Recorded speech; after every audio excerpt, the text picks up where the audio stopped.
Hi. Wanted to talk to you today a little bit about value studies and the importance of having a value study before you even start to add color to your painting. This basically started when I started studying some of the past masters, the dead guys, Monet, Cézanne, Sisley, a number of them, and I will post at the bottom of this video blog some of the things that I'm going to talk about next so that you can actually see the difference in them. One of the things to understand value that you need to do is to remove all of the color from something, because color can be deceptive. If you take it down to black and white, you can start to see a value pattern even when you're outside painting plein air or in your studio or looking at photographs. One of the things that made Ansel Adams' work so strong is because of his understanding of value, and then naturally his compositions on top of that. But first was this value pattern that is so important to have in a great painting. One of the things that we use to do that, to study that, is a red square. So if I hold the red square up, you can see that the color has all gone out of this frame, and you see me mostly in black and white, and you can tell the different values just in this scene. And you can tell I use this a lot because it's got paint all over it. So you can get these online. There are a number of places that sell them. I have a number of these. I have one in my backpack, so when I go out plein air painting, this is with me, and I look at the scene and I determine the different value patterns that are there. So it's very important to understand value, and one of the ways of doing that is to take color out of it. One of the things that I typically do is I have a bunch of these art canvas panels, and what I do with those is I in my sketchbook, as well as with paint, figure out the value pattern that I want to use in a painting. This particular one was a still life that I was working on of red roses, and here you can see the interesting shapes. My darkest dark, there's other values with it, my lightest light area, and you can see all the different values that I have in this particular painting, or that I think I see in this particular painting.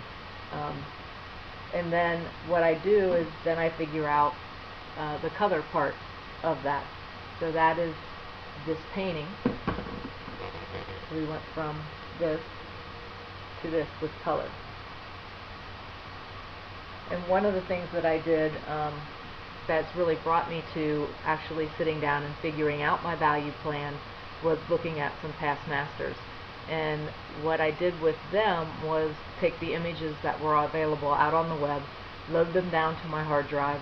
I would pull up a photo editor, Microsoft Photo Manager I believe is one, there's Photoshop Elements, there's Photoshop, there's a whole number of things. So take your photo editor and take out all of the color and just study the values that past masters have used. And I think it'll be very, very surprising to find out how little value they have in their paintings and how many of them use color to state what it is they want to state. We have a million colors that we can use, but we only have 10 values. Also hanging underneath my web or my easel back here, which I will rip off, is the actual value scale. So that reminds me that I have very limited values. And I just hang that on the back of my easel. So I have very limited values that I can use, and that I should probably start to think about expressing something or catching something light on a particular thing with a color and temperature change rather than a value change.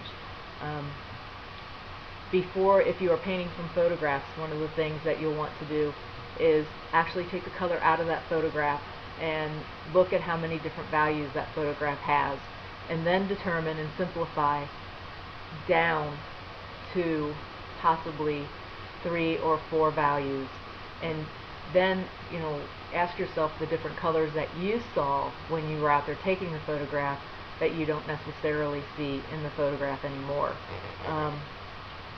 if you see something you like, that's why people like to paint plein air, is they see so much more than what the camera sees.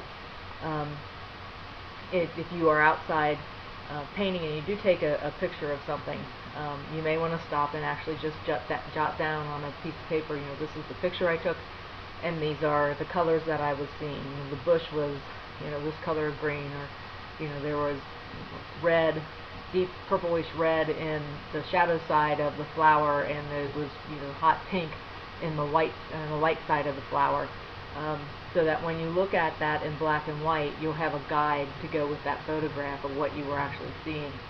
Edgar Payne actually did that. I believe I read it in his book that he was always had a sketch pad, and he would sketch out a plein air scene that he saw, and you would see arrows, with the colors, the basic local color in there of what he saw out there. And why he made the sketch, what it was that caught his eye. So again, anytime that you can do that, it will certainly help you when you're in your studio painting again. But the biggest thing that everyone needs to understand is the value, and creating value studies to create strong compositions, to create interesting shapes.